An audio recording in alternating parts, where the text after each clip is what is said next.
Welcome to the Seattle Investors Club podcast with Julie Clark and Joe Bauer, where we share the nuts and bolts of real estate investing from our 20-plus years in the industry. Sit back, relax, listen, and immediately take action. Are you ready? Here we go.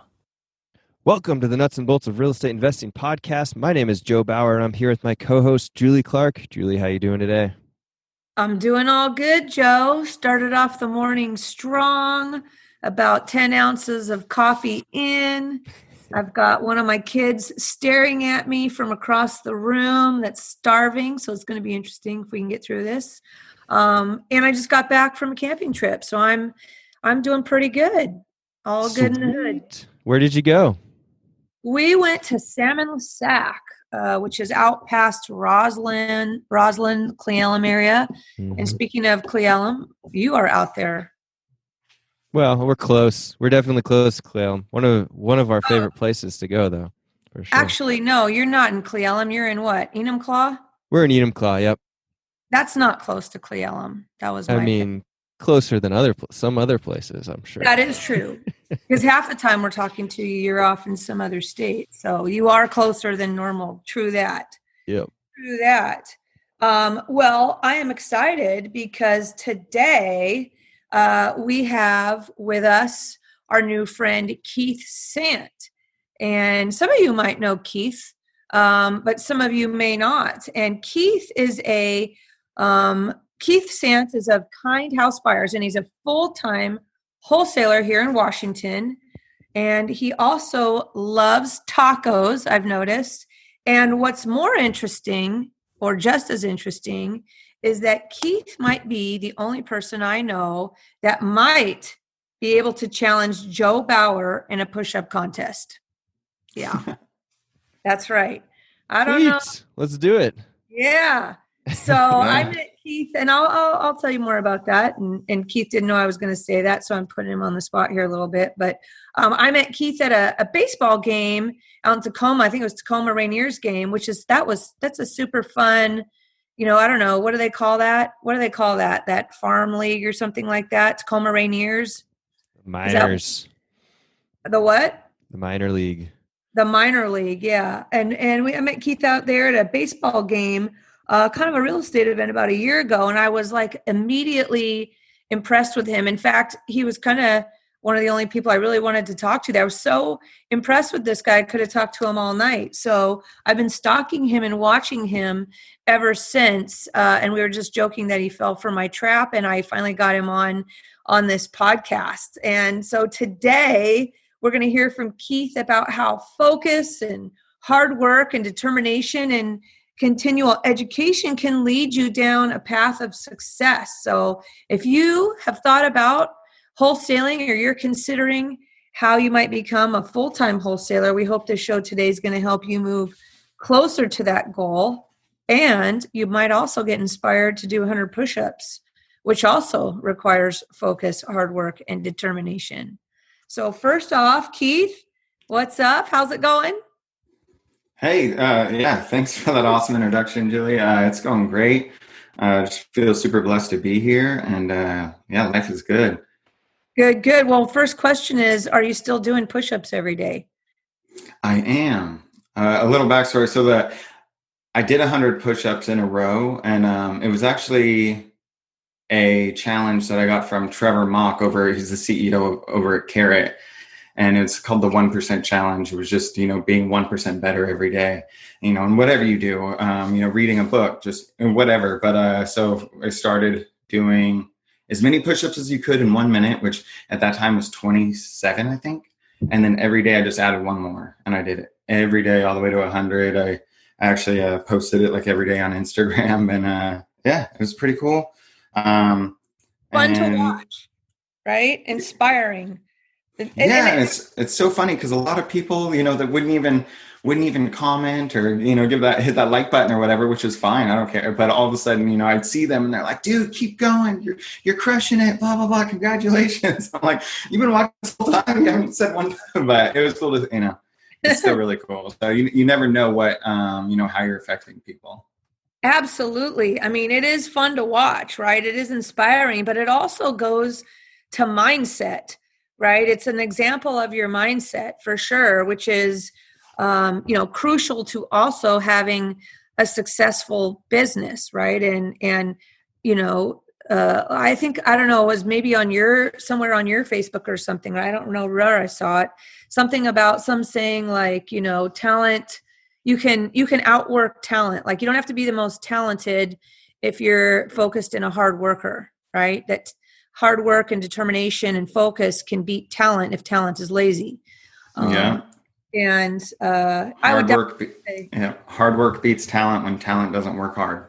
there you go. I must have got that from you. That's where I probably saw that. So, well, let's jump into it. Let's kick this off with our question numero uno that we always go for here just to learn more about you. So, Joe, I'll let you do the honors. Sweet. Yeah, Keith, super stoked to have you on the podcast today, and we want to know all about you. And if you wouldn't mind sharing with us where you grew up, how you grew up, and how that led you into this crazy business. Oh my gosh. I grew up in, South Auburn, not the good side of town, real crappy neighborhood. Anyways, just real lower middle class, and dropped out of school when I was 15, got my GED, and I moved to California. I actually got emancipated when I was 16 and moved to California on my 16th birthday. Wow. And I just kind of, I don't know, went around, did some odd jobs for a while. And I was actually a boss, and then ended up being a mentor and just an excellent friend, and kind of just showed me what, life is all about, what it's like to be a man, and that I could actually, go toe to toe with, anyone, doctors, lawyers, Indian chiefs, whatever. And I didn't need to, be in that same. Anyway, it was a big mindset shift for me. And I was super blessed to meet the guy. And how did you meet the guy? Just randomly at a Home Depot. Just randomly at a Home Depot, started talking, and he just got divorced, and anyways, came over. I did his roof for him, and did a couple other odd jobs, and he had some acreage, and I ended up he gave me basically free reign of his acreage to cut as much firewood as I wanted. I started a firewood company and had a 5-man crew at one point, and so before I sold that and moved back up here to Washington. Wow, that is a story. So then what happened? So that's when you're like, how old were you? 16, 20 or something? I was 18 when I met him, and I moved back up here when I was 24. So yeah, during that time. And then what happened? So you're 24, you had some life experience. What's next? Sick of working out in the rain and the heat, and I bought a screen printer and started my own screen printing company up here when I moved up here, and I went back to school. I went to Pierce College, got an associate's, graduated with honors, then transferred over to UW-Tacoma, and graduated. And I just really, they don't have they don't have a degree for entrepreneurship, but I knew I had a few bosses, and I just felt like they never treated me as good as I would treat, them, or vice versa. I don't know. I just knew I just didn't want to work for someone that didn't appreciate me. And so that's kind of how I just ended up working for myself. I think I've worked for, I don't know, a total of 8 months for other people. Other than that, I've just basically been my own boss this whole time. But wow. I went back to you had your screen printing business. This is inspiring. You had your screen printing. Why did you pick screen printing? It was just super random, actually. My uncle bought this screen printer, $10,000, top of the line at the time, and it sat in his garage. He never even took it out of the box. He was going to start this company and never did, and he actually owed me some money, and so I actually got it for $5,000 and started my own company. It wasn't my vision, but it was kind of it was something that I knew I could learn and I get into. So I did that for a while I was going to school. Now how did you move toward, when did real estate, cross your mind, and why? Why did it cross your mind? I mean, it always crossed my mind, but I definitely thought the barrier to entry was just too high. Like, I didn't have, not having a W-2 was hard because I'm self-employed, and I just thought the barrier of entry was too high for me. And I was at the University of Washington, and this guy was in my class, and he was a real estate investor. He did some flipping and whatnot. And I wanted to pick his brain, but I didn't want to be like, anyways. And it was later. It was funny because it was actually later. It was a couple months after I graduated. I was at this restaurant and on Valentine's Day, and he just happened to walk in with his fiance and ended up proposing right there on the spot at the restaurant. And I congratulated him and gave my number again, and we ended up having coffee the next day, and he kind of taught me about wholesaling and what he was doing, and he's wholesaling, flipping, and in state and out of state. And I'll work for you for free. Teach me. Let's do this. And that's what happened. Wow. Good story. Now, are you still talking to this person, or I just wholesaled him a house in northeast Tacoma with a view of the water. Wow. That is crazy. That's a good story, man. That is super cool. So then you started, how did you come up with the name Kind House Buyers?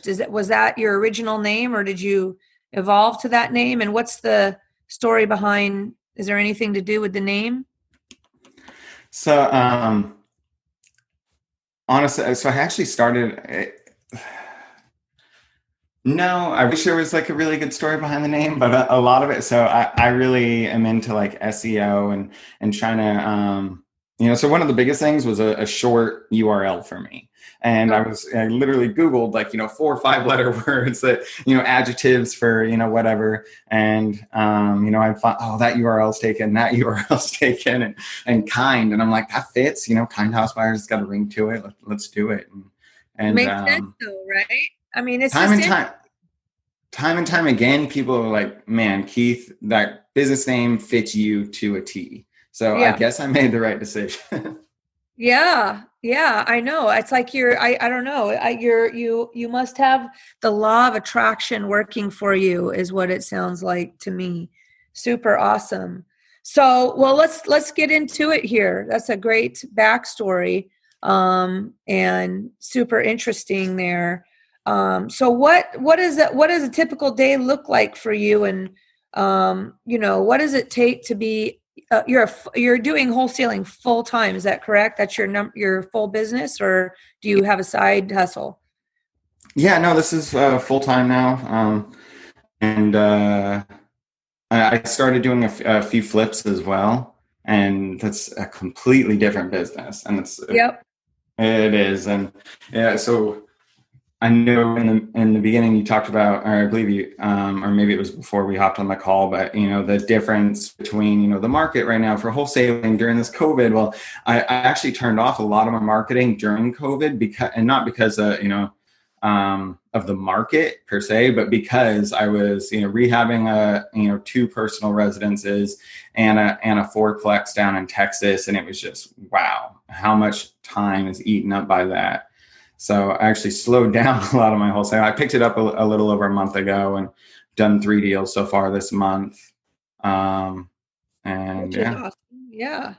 So, I mean, well, what are your plans? Are you going to continue flipping, or are you going to, with everything that's going on, it seems to be that there's no way that, we're going to have a lagging issue here, maybe next year or, 12 months from now, due to all the unemployment. It seems like there's going to be some inevitable issues that are going to be coming up, and you wouldn't know it almost today with the craziness of how hot our real estate market continues to be here. But I think that's just because, the shit hasn't hit the fan yet necessarily. And also we are a little bit more in a bubble here maybe than across the country, but it'll be interesting to see what happens. But what does it take to be a full-time wholesaler? And what's a typical when you are a full-time wholesaling, what does a typical day look like for you? Are you hitting like multiple counties, with your marketing, or do you have a schedule that you try and do every day? What does it look like for you? I'd like to say that I'm on a schedule, but it's just so hard because, I'm kind of like beholden to everyone, and they really like to throw you off of whatever you're doing at any given time. But, for the first few hours of my day, so I like to wake up early, like 4 o'clock. So that way I actually have a few hours before those phones start ringing and emails and everything to actually kind of get centered and get everything. But the first thing in the morning is typically getting data, and I don't do it. I have my assistant. I have a virtual assistant in Honduras named Jessica, and she goes online and just scours the county records and gets all the freshest data we can for probate, divorce, liens, tax delinquent, all that stuff. And she does that for about 2 hours. And then after that, we start texting people. So she starts before 9, about 7, does that, and we start sending out text messages about 9 o'clock. She does a lot of the text message follow-ups, and that's basically a full-time job for her. And so when you're doing the text, are you using like a service like Lead Sherpa, or what are you guys using for texting, or are you using some specific service for that? I'm using a service, but they actually they're not accepting new people right now. I would recommend Lead Sherpa is definitely a good one, and Lead Sherpa is one of the best ones out there. Yeah. I mean, there's all kinds of, is there any, do you think from the text, is there any pointers you can give anybody on text messaging? I mean, in regards to, what do you think works to get people's attention? Geez, I could go.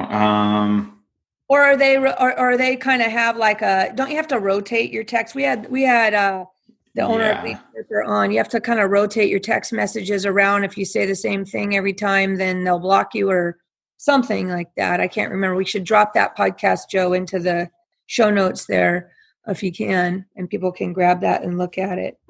So you kick off though your efforts after you collect your daily data and when you're collecting your daily data, how's that work? Is she just going to public, websites, or are you subscribe to a service, or? Public websites. We get it all straight from the county, and I do it daily just to get a jump start on everyone. Other people that buy the data, usually most people do it once a month. If you're a sophisticated or high quality investor, you do it once a week. And I really want the edge, so I do it every day.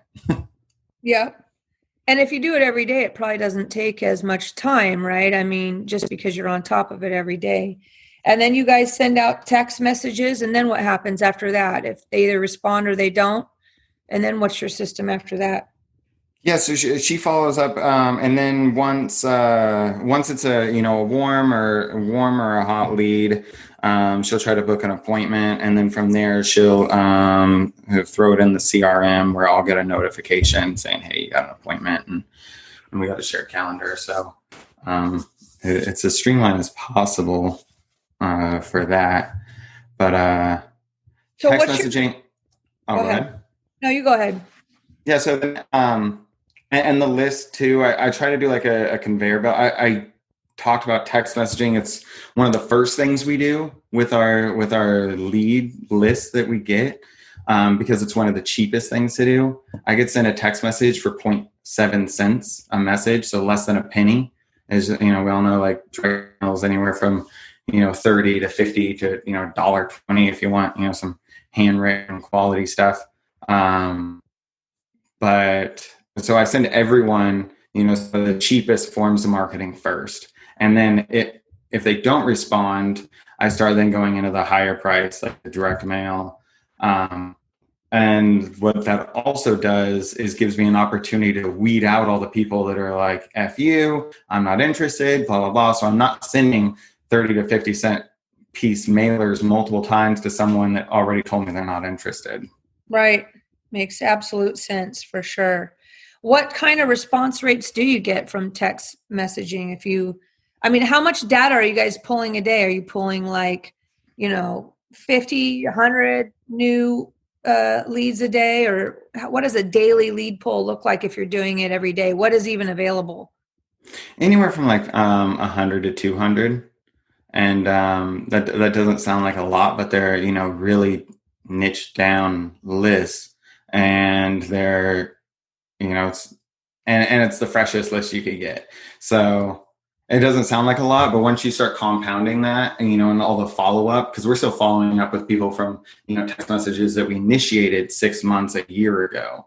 And right. So, it really just starts building that momentum.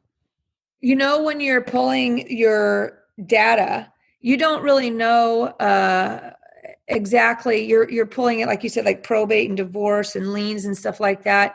But you don't really know the condition of the house, or, if it's, do you do any research at all on the house before you guys send a text message? Or if it comes through your data pool, you just send the text? Yeah. I definitely niche that down. There's different criteria that I have her look at. If it's questionable, she'll stick it in the list anyways. But, if they just bought it last year, no equity, I don't put them in the list, and ththings like that. But. Right. So you're scrubbing your list that you're pulling every day. Yeah, right? Absolutely. So we're trying to help some people out today, just to give them an idea of, obviously, number one thing, again, wasting your money is lists, right? Your list that you pull, your niche list that you pull. Do you layer your lists at all, or you just hit everything on all the different criteria that you're pulling? Yeah, that's a great question. So, the data that I was talking about earlier, I do other text messages as well to more, paid for data and bigger lists, like absentee and that kind of stuff. And will layer my data or stack it. So I do a point system, and I'll probate is 2 points, absentee is 1, just as an example. So anything that gets 3 or more points, they get a letter of intent. So I'll actually send them direct mail, like a letter of intent saying, hey, I'm interested in your house, blah, blah, blah. Is that actually a letter? So you're not sending postcards. You are sending a letter, which a letter intent is basically outlining some terms of what you would be willing to offer. Absolutely. Yeah. With a few different options, a cash offer, but, yeah. So I only do that though. Like I said, I'm trying to reduce my marketing budget and keep it as low as possible, get the most bang for my buck. I would not do that to a whole absentee owners list. No way in heck. You'd be throwing away so much money. But I'll do that if they're absentee and they're late on their taxes and they're going through a divorce. Right. Exactly. Hey guys, it's Julie here with a quick break from the show to discuss an opportunity some of you may have interest in, which is to work more closely with me. On almost a daily basis, I get calls from investors and brokers, both new and experienced, asking me for guidance or advice. I love helping you guys out, and it keeps me on my toes too. So with that said, I wanted to let you know that I have a private broker coaching community called the VIP Education Community. And the best part is that it's 100% free. That's right, it's free to join. So Whether you're a traditional broker or a broker investor, my VIP education community offers personalized one-on-one coaching from not just me, but also from my experienced broker friends with expertise in all disciplines of real estate and real estate investing. We'll teach and share our modern marketing strategies, our tech and lead generation resources, plus teach you how to identify or offer up opportunities for yourself or for your clients using techniques such as seller financing, lease options, land entitlement deals, BRRRR investing, flipping, multifamily or commercial coaching, whatever you like. We've got it all covered for you. The future of real estate is changing fast, and to stay in the game, it's time to learn about all the options you can offer your buyer and seller clients, as well as, if you want, learn how to use those skills to grow your own real estate portfolio. If you'd like more details about joining my VIP education community, reach out to me at julie@seattleinvestorsclub.com or text me at 206-910-2985 or just send me a Facebook message. My new favorite phrase is community equals confidence. So let's navigate the future of real estate together. Now, back to the show. So when you were, what does your back end look like? So what kind of stuff do you use? What kind of CRM, or do you use like CallRail or Investor Fuse, or, I think you love Carrot Sites, and we can jump in that for a minute, but what does your back end look like? Yeah, absolutely. So I use both of those. I do use the Investor Fuse. I'm kind of feel like I'm almost stuck there. Not that they're a bad company or a bad product, but I probably, if I was going to recommend a product to a new person, I'd recommend like Beast Mode. If they're, and you don't need an automated CRM until you're at that point. I'd say if you're spending, 3,000 plus on marketing every month, you probably want an automated CRM. But before then, an unautomated CRM is just fine. But B mode, I'd recommend that to anyone listening. But awesome. I do still use Investor Fuse. I do use CallRail. I like CallRail for the most part. One thing that kind of bugs me is not being able to send or receive picture messages. But I am able to do that through my texting platform. So, yeah. So there's that. What do you spend when you are full on marketing? What is your, because I know you just said you backed off a little bit because you jumped into the flip stuff. But when you are full-time marketing, what does your monthly spend look like? For just up here in Washington, it's about $7,000 to $10,000 a month. Yep. And then what's your deal flow on that? 2 to 4 deals. I mean, that is, and why do you think you're able to get 2 to 4 deals a month? Is it because of the lists? You're niched down so far on the lists. I think people make mistakes. Like you said, they have too big of a list, too broad of a list, and they spend too much money mailing to the wrong people, or spending time on the wrong leads. What do you think is how do you get 2 to 4 deals a month, basically? What's the key, do you think? I think it's definitely consistency, and it's definitely different types of marketing. I think, there's like a threshold rate, or like what is it? Like with direct mail, you could just keep throwing money at direct mail, and there's a point where your margins and your return is just going to decrease. And you're not going to get anything out of it. So I try to find those sweet spots where, okay, if I put, $3,500, or I don't even spend $3,500 on texting. I spend less than $2,000 a month on texting, with all the data and all the messages, and I'm almost guaranteed a deal a month from that. And then, but I also do other forms as well. And I think, I would say one of the, so they're seeing you in more than one spot, in more than one way. I think they use the word omnipresent, right? And maybe they're seeing you, they're getting your texts, then maybe you're getting, a piece of mail from you if they hit the right point system, like you said. Then they're, looking at your website and all that jazz. Absolutely. Omnipresence, but also the fact that, like, you're just not going to catch some people on certain platforms. Like, I mean, let's just take bandit signs for an example.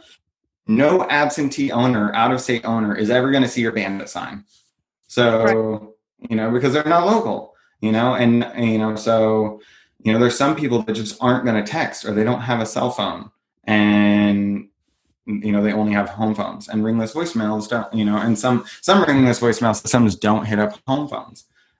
So you're totally missing out on that opportunity. So I try to, my conveyor belt system, you starting with text messages and then going to like a ringless voicemail that also hits home phones is really key for me, because also 65 and older people, which, notoriously have the equity, have the, the means, and, to be able to sell at a discount, have home phones. Those are the people that still have home phones. Right. And so then I hit them with the ringless voicemails, and then after that, I'll start moving to, if I'm not able to get them on either of those two, I'll get them with, also I'll do some Facebook ads if I can, and then I'll start the direct mail. Do you use any custom Facebook marketing, like where you upload your own list of contacts into Facebook?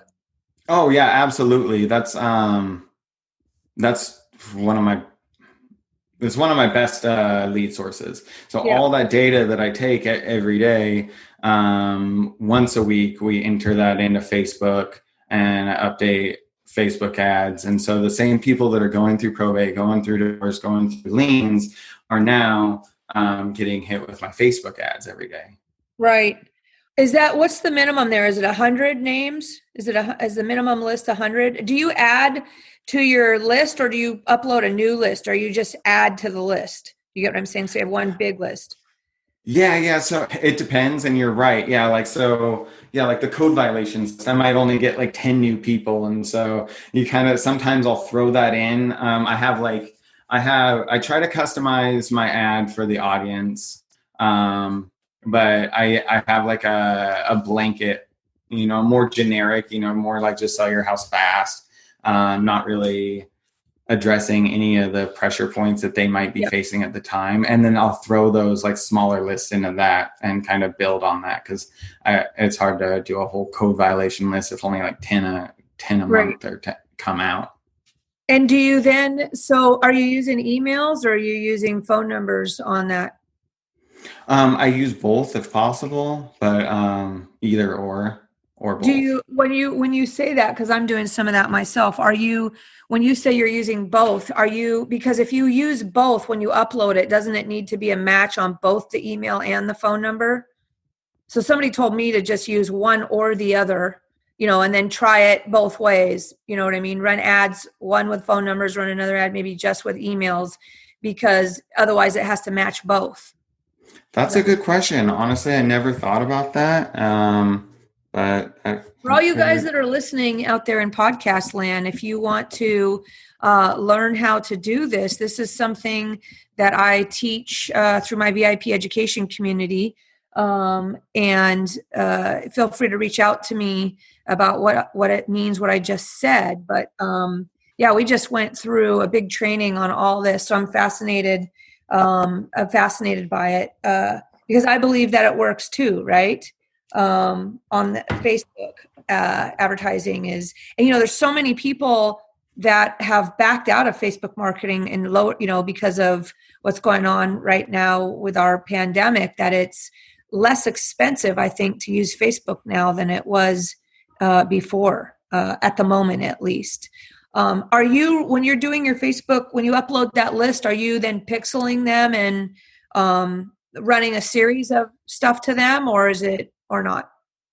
Yeah, no, absolutely. So one of the first messages they'll get is just a generic, we buy houses, sell your house fast, blah, blah, blah. And then I will retarget them with a different list. And I try to like bring them down a funnel. So like the next one will be like, hey, are you still thinking about selling your house, with the retargeting ad? And then if they don't respond to that, then I typically if they clicked on your link, if they've been on your website, they had some type of interest. right? And so now, there was some type of hesitation. Is it that you don't have the credibility? Do they not think that, they don't like you as a, whatever, they don't think that you can perform or close, some type of, something that's holding them back. And so trying to cancel out all those objections with your follow-up ads is super powerful. Yeah. Good stuff right there. What are you asking for on your lead form? Is there like a trick to that? Because I feel like I get a lot of clicks. Even I was just checking my own this morning and I was like, man, that one's going. I have one particular one I'm running that's doing quite well. And I'm like, but I can't get them to convert over. I'm having a hard time. Is there a key? Is there a trick to that? Are you asking for phone number, email, and address, or what are you asking for in your lead form? So, and honestly, I don't like using, so you're talking about just the pop-up lead forms in Facebook? No. I have my Calendly kind of connected to mine with a custom, more of a customized, not just I don't know if I'm talking the same language as you. What are you talking about? Yeah. So what I do, I like to drive them to my website. I don't use the lead forms. I think the lead forms would be really good, in my opinion, for certain sales, like smaller items. But I feel like selling a house is a huge decision, and giving the seller as much information as possible is very important. I understand funnels. I think they're great for a lot of things, and just leading them straight to make a decision here now. And here's your stuff. It's already filled out for you. Just hit the send button. That sounds great. But I think a seller needs a little bit more information. Because, a house sale is some of the biggest transaction that most people make in their lifetime.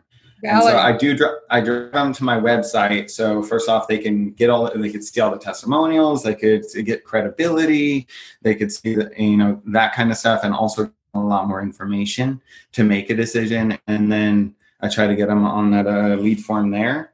Yeah. And awesome stuff, man. Good stuff. Let's see. So when you got started, what was the biggest learning curve that you had? Were you like off on your rehab estimates? Were you off on your ARV in the beginning when you started? What areas did you have to hone in on that you felt was the biggest, or the most thing you had to educate yourself the most on, aside from marketing, when we're talking about deals? Right. Yeah. So a little bit of backstory. I started in Texas with a partner down there, Norberto, and I did all the marketing. I got our phones ringing. I handled our website. I booked appointments. I did, shot out all the emails and everything. And he negotiated. He's a killer negotiator. Everyone loved him. I mean, he'd cry, pray, just people loved him. And they always felt like, selling the house to us was a great, deal. Like everyone walked away happy. And me, I was super, shy, timid. I'm an introvert at heart. I did not know how to negotiate. So the first deal I got up here, I remember I'm like, oh, cool. I got they wanted 120. And I knew I had to offer them 92. I'm not a negotiator at all. And I remember my hands were sweaty. Delivering this offer to the guy. So basically long story short, to wrap it up, it was sales. It was negotiating, being able to, deliver offers and follow up on those. And how did you learn? Did you read like Jay Scott's book on negotiating? How'd you learn how to negotiate, or did it just take practice and putting yourself in that situation? A lot of practice. I did listen to Jay Scott's book. I believe Never Split the Difference was an amazing book, and also John Martinez. I don't know if you guys have heard of him, but that guy, if you guys follow John Martinez, he basically tells you exactly what to do. And it's in such a Where's the John Martinez out of? Where's he from? the Midwest somewhere, I forget. But if you go to his website, midwestrev.com, so he does paid training. But if you go to his website, midwestrev.com, he's got a link to all his videos, and he's got over 100 videos that are free. And like, I just went through a ton of those and just like every seller appointment tried to implement like one more thing, and it worked. It's insane. Good tip. Yeah. Awesome. We will check that out for sure. So where do you these days, where do you educate yourself, or what's your source of continual education these days? So I'm actually studying to get my license. Oh, I just started that like a couple weeks ago. why? Um, well, the market's definitely shifting. You know, like you said earlier, there's definitely a bubble. Stuff's gonna change. Plus, I want to be able to give the sellers more options. I do a lot of referrals, but it's kind of hard to do, Right. referrals when you're not right there. I don't bring the realtor with me. Say, hey, if you Yes. don't want my option, this guy can also list it. It's way Right. better for me to say, hey, I could also list it. And also Preach I it, want to brother. get, That's like been my soapbox for about 5 years now. I'm happy to hear you say that. I didn't know you were going to say that you're doing that. So congratulations. I'm happy for you on tackling. It's a great time to do that. It's amazing, how much money is left on the table.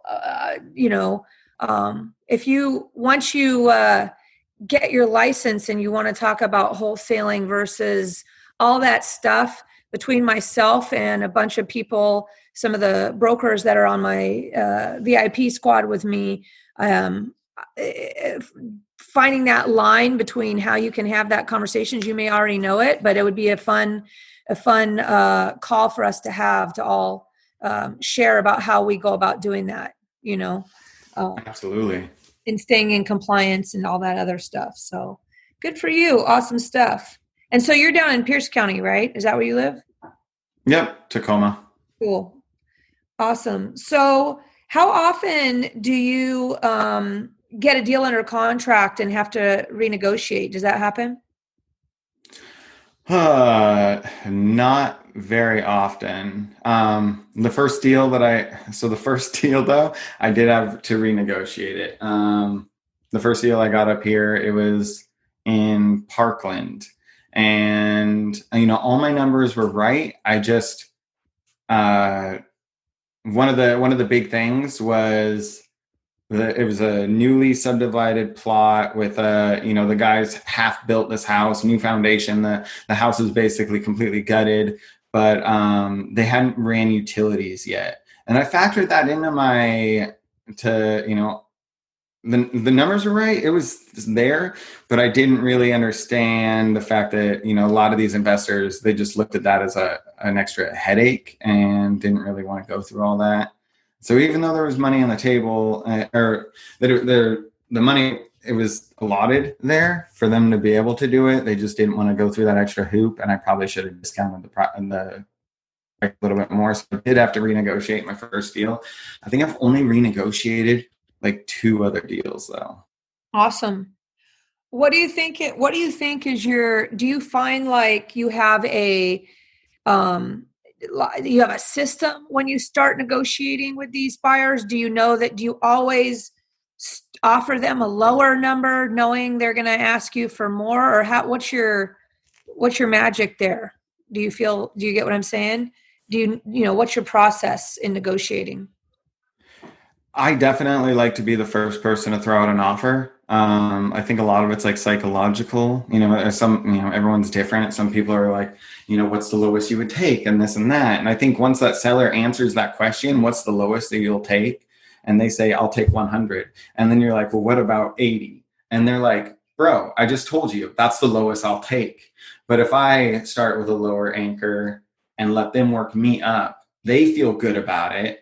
I feel better about it, and I don't have to, get over that mental barrier of basically the seller calling themselves a liar.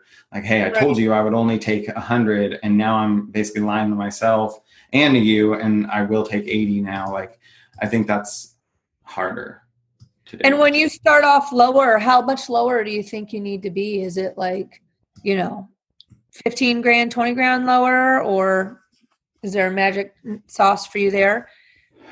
Don't worry. Most people are never going to get this far, unfortunately, right? I mean, so you're not sharing any secret sauce here that actually people, the truth about it, people don't take the action here, right? It takes hard work to get where you've gotten and a lot of focus and determination. So don't feel like you're creating a bunch of competition for yourself. Sorry to break it to you guys. That's just the real deal here. No, right? I really hope people, listen to this and your podcast and, and actually go out there and implement. And I think that's the biggest thing is people not implementing. And I think it's the saddest thing. There's so much free information out there and just, soak it up and actually do something with it.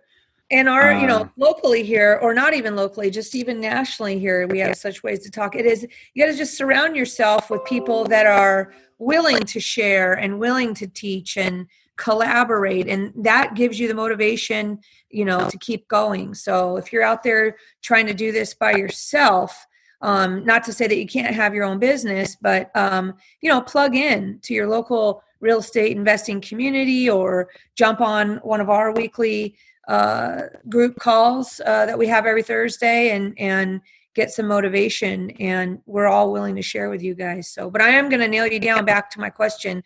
What do you think? How low do you need to start when you say you're anchoring somebody? So not very low, honestly. And when I say anchoring, I think it's a big anchor just in there. So honestly, okay. So to answer your question, oh God, I probably offer too much. I don't get high assignment fees like a lot of these guys out here. I know some people are out here getting $30,000, $40,000, $50,000 assignment fees.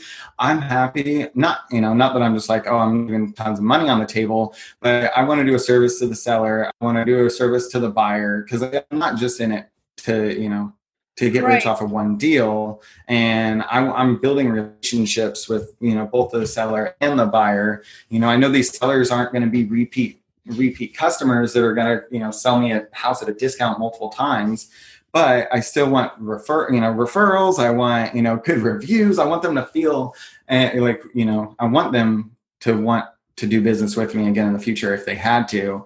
And, it's a numbers game, and I really probably only about $5,000 less than my maximum offer, in most cases.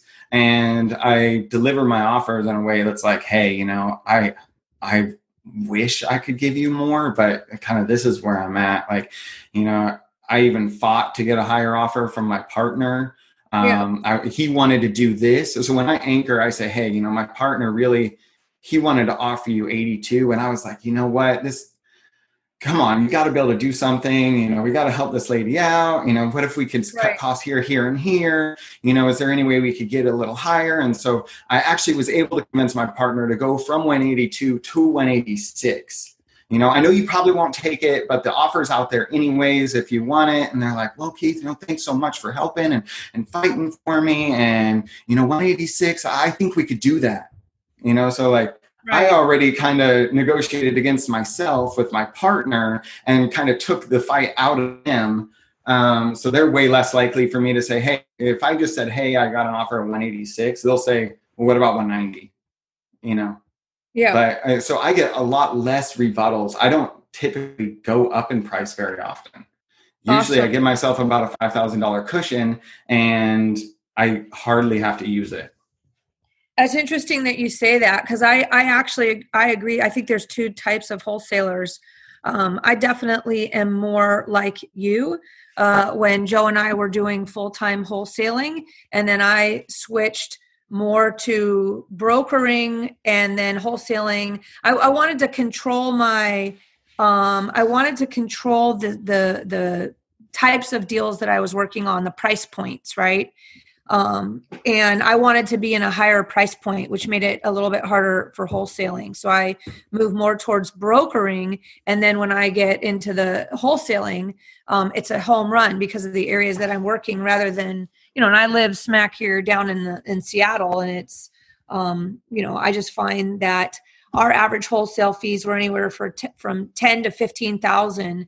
Definitely we had some that were, 20, or even I think the highest we ever got was more like 28, 29,000, or maybe actually, no, I think we had 32 one time. But I find, especially if you're going down the path of wanting to be a broker type investor, wholesaler type mentality, where the leads are much more, are plentiful, I guess I'd say, it's so much easier to convert in between, a wholesale fee versus a commission. In my mind, I mean, if you're getting a $15,000 wholesale fee, it's taxed as ordinary income, same as a commission, right? So, what's the difference in my mind? That's how I think about it. But if you're somebody that's out there getting $30,000 and $40,000 wholesale fees, which is doable, I think, I always had a moral issue with that, especially having a license.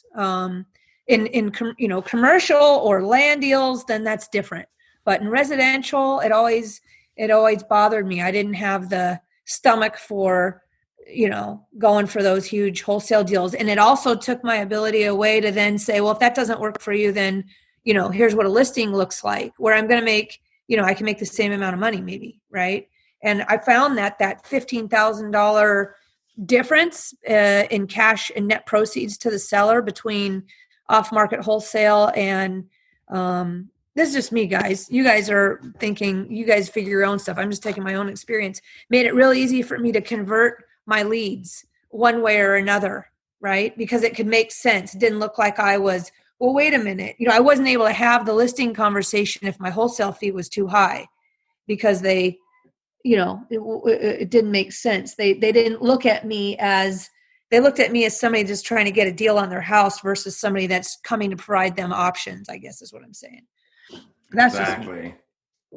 So are you still using bandit signs? We're going to wrap it up here soon. We've been on for about an hour, but a couple last things. Are you still using bandit signs or Craigslist or?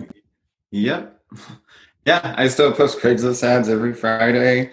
Facebook Marketplace and bandit signs, put them out every Sunday morning. And do those sources still work for you, or what are those sources best for? I just got a house on Asotin in Tacoma and wholesaled it this month, and that was from bandit signs, so they still work. Awesome. And do you have a bandit sign system that you use? I think I said that you just keep them in your car and you make sure you put them out all the time, or what's your system? I do. I hire some people to put them out. They just put 30 out a week. I don't try to litter, paint the city with them. I don't want, code enforcement to draw a bunch of attention, but I try to put them out strategically. And it's one of the cheapest cost per deal out there. I'm not saying, hey, if you go out and get 10 bandit signs, you'll get a deal. My first 100 bandit signs up here, I didn't get a deal, but I'm averaging about 2 deals per 500 bandit signs. 500 bandit signs cost me $1,500, another $1,500 in labor cost to put them out. So I'm at $3,000 for 2 deals, $1,500 a deal. I will do that all day long, especially when like pay-per-click and Facebook ads and some of the other higher cost lead sources are more. What's the most expensive lead source or marketing that you do? Is it PPC or? Definitely pay-per-click, but that's just on a cash basis if you account for your time. Like texting is a lot cheaper, but you run through a lot more leads to get a deal because they're not as motivated. So I'm closing, maybe like 1 in 30 leads on those. But mind you too, there's 30 people that said they wanted to sell. And that's another reason why I want to get my license, because, there's so many referral options and or, listing options there that so much money I'm leaving on the table. And, but pay-per-click, it's, a cost per lead around here is, $200 to $300 a lead. But, I could close, 1 in 10, 1 in 12. So, looking at about $3,000 a deal versus, Bandit Signs at 1,500. Right. So what is it? So you, on your monthly marketing spend, if you said you're spending, let's just say 10 grand a month, that's a combination of texting, Bandit Signs, and, paid, PPC or whatever we call it. Yeah, absolutely. Texting, Bandit Signs, Facebook ads, and pay-per-click, and then also some SEO services as well. I do a lot of that myself, but there's some that I like to outsource, like backlink building and stuff. It's just, if I'm doing that, I'm not out negotiating, and negotiating's, $10,000 an hour type of activity when I could pay someone, $20 to $30 an hour to build me some backlinks to get my site ranking. And what are your top 3 tips then? We're going to wrap it up here. Well, first of all, let me ask you, you love, my understanding, you're a big fan of Carrot sites, right? Oh, yeah, absolutely. I mean, I'm a big fan of Carrot, the company in general. They have an amazing podcast. If you guys don't listen to it, you should. It's not just about real estate. It's also about, living a more balanced and fulfilled life. And they just, everything they stand for, the company culture is just amazing. It's like something I never, saw before or witnessed in real life. In school, they teach you about company culture, but until you've actually been in a room full of people in a company with amazing company culture, you just don't know what it's all about. And they're out of Oregon, right? Aren't they? They are. Roseburg, Oregon is their headquarters. And I went to, they have a mastermind 2 times a year. It's called Carrot Camp. It's only 15 people, top level investors. You have to be making over $100,000 a year to in real estate to be able to go. Just because they want, to be able to share with, it's not really the income. It's more, okay, if you're making that much, you are going to at least have some stuff to share with the other people and actually add value. So I'm actually, going to go there again in September. Super excited about that. Awesome. And so, but on what part of your business do they do? What do they specialize in, the PPC part, or? So, I mean, Carrot's a website company for investors and agents. They make ready-made websites that are high converting and already have like a lot of search engine optimization built into them.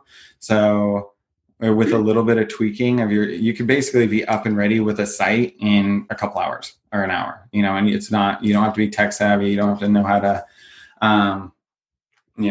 do all that, or web design. And once you have a site, so yeah, well, they're a website company basically. We've been trying to get Trevor or somebody on our podcast for a while. We have to try again. Maybe Keith, you can put in a good word for us, but would love to have those guys on our podcast as well. So, all right, guys, absolutely. We could talk to you, Keith, endlessly for hours. There's no doubt about that. So hopefully once in a while we can convince you to come join us on a Thursday at 11:30 during our mastermind. And, you'd have a lot to contribute, I think. And that's, with investors and brokers. And, I know, one last question for you. Do you sell most of your deals to like a handful of people? Do you feel your wholesale? Yeah, absolutely. Absolutely. It's just the quickest for me. I'm kind of like the seller. I benefit from a quick, easy sale too. I don't want to, be dinking around with a bunch of people. So yeah, I got like 4 or 5 investors that buy most of my deals. I know I have a big buyers list, and, a lot of people are probably on it and they don't get my emails, and they're probably, what the heck, Keith's probably not doing any business, which is whatever. I just usually call a few people because they just, it's so much easier and faster to just say, hey, I got a deal. I want 10 grand for it. And they're like, yep, I could perform, drop it, earnest money. I'm done. On to the next one, because I don't have a whole dispositions team to sell my deals. Right. And that's a full-time job in itself. So that's what I do right now. Awesome stuff. I always say the dirty little secret of wholesaling is that, wholesalers sell to like 5 people that buy all their stuff, right? So, I don't know. Sometimes I think though, if you're, maybe being able to get more would be having brokers on the list that they have to add on top, right? Selling maybe to retail buyers instead of investors sometimes. I don't know, wholesale, I guess we'll call it. Have you done any of that? Absolutely. So I actually just did one of my first wholesale deals down in Texas. It was a perfect house. It was my first one that but I didn't use, we actually took it down and just put it instantly on the MLS. And we actually just got our check yesterday. It was $27,000 check, Right. which, I want to start doing a lot more of that. Where you actually just close on it and then put it back on. Exactly. That is the way that technically I think wholesaling needs to be done. I don't know. I always talk about our podcast. I want to say, number is it, Joe? 63 with Jeff Watson. If you are thinking about wholesaling, is it 63, Joe? I think. I believe he's going to drop it in the show notes. If you have not listened to that podcast on legal wholesaling with Jeff Watson that we've done, it's one of our most highly listened to podcasts for sure. Major nuts there for you guys if you're just getting started, or even if you're not, just to check yourself on the legalities of all this stuff. I highly recommend it. But again, we digress. So Keith, thanks for joining us today. We could keep going on and on with this. We might have to have you back at some point, maybe after you've had your license for a while, and see how you've melded those two, how you're using that to double your business or triple your business or whatever's going to happen. I know you're going to be successful at it. I can't wait to see what happens for you. And glad to hear that you're doing well, and that you are giving us all some inspiration today. So thanks for joining us. Absolutely. Yeah. So if you guys want to plug in more with us, again, we'll say every Thursday from 11:30 to 12:30, we have an open-ended discussion with, brokers, investors, wholesalers, private money lenders, hard money lenders, conventional lenders, anybody that wants to plug in. We talk about whatever the hot topics are that are affecting the real estate market and investing world. It's just a great place to get your questions answered, get some useful resources on whatever happens to be the hot topic, or, whatever you need help with. That's a great place just to come unmic yourself. You can grab that off our meetup.com page for Seattle Investors Club. It doesn't matter where you are. You could be we're in Washington here, but it doesn't matter. You could join us from South Carolina. We've had our buddy Jacob join us out there from South Carolina. So join us. These questions and a lot of these things that we're talking about are things that apply nationally, not just locally here for the Pacific Northwest. So other than that, Joe, where can everybody find the details of today's podcast? Yeah, everybody can find the details and links and all the fun stuff we talked about at seattleinvestorsclub.com/124. That's seattleinvestorsclub.com/124. And we did have a new review coming in the last couple of weeks. So thank you for that brand new 5-star review. We love you when you do that. And if you wouldn't mind, we'd love it from more of you. Awesome stuff. All right, guys. Hope to see you on the next Thursday when you join us. And other than that, everybody have a wonderful summer. Stay safe, stay healthy, and we'll catch you next time.